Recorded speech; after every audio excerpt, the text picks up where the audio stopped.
it, and perhaps for Kurt and me as well. As we moved along the gravel road that runs through the Wolf Science Research Park, Kurt and I came upon another set of large, fenced-off enclosures. Each housed a pack of dogs, all raised by humans. The dogs, like the wolf packs, were free to do as they pleased, with Kurt and his team doing what they could to record their daily lives and run experiments on them, as they were doing with the wolves. Indeed, one day they hoped to get some of Ludmila's domesticated foxes and raise them by hand like the wolves and dogs, so that they can compare power dynamics and many other things across all three canine species. The quest for power played out differently in those dogs than in the wolves across the road. It seemed, and Kurt confirmed this, that their interactions were a bit more chaotic, that attaining power revolved around petty, aggressive, and, on rare occasions, dangerous scrums to rise up to the top of the heap. For the last 30 years, I've been studying many aspects of the evolution of social behavior.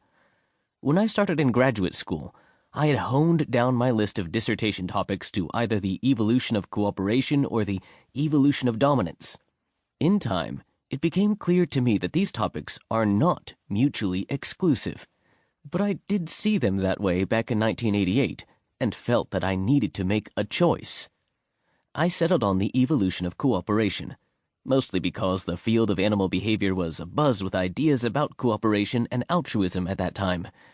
But it was a very close call, and my passion for understanding dominance led to a few side projects on that topic as I worked on my dissertation. I added studies on cultural transmission in animals to those I was doing on cooperation and dominance, and over time I realized that social behavior in all these areas involved subtle, nuanced assessments and decisions.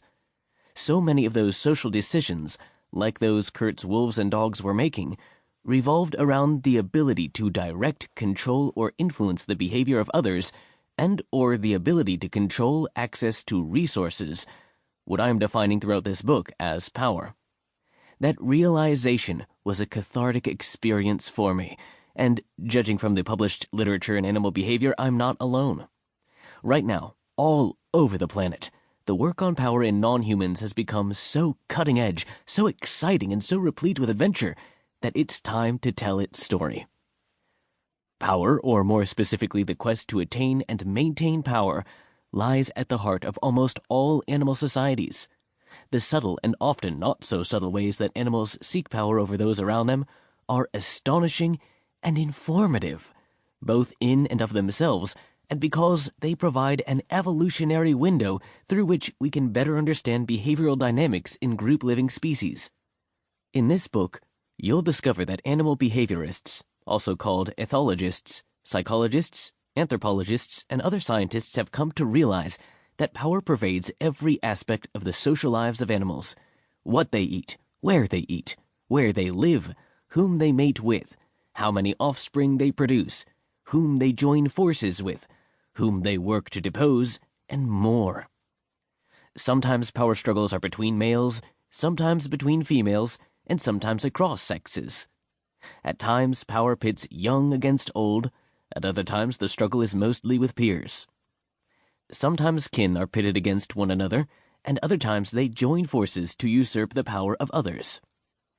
With so much at stake, the quest for power may involve overt aggression, but many times it entails the use of more nuanced strategic behaviors, complex assessments of potential opponents, spying, deception, manipulation, formation of alliances, and the building of social networks, to name just a few. What's more, researchers have developed theories to understand the evolution of those strategic paths to power and have derived and tested predictions generated by those theories, both in the field and in the laboratory.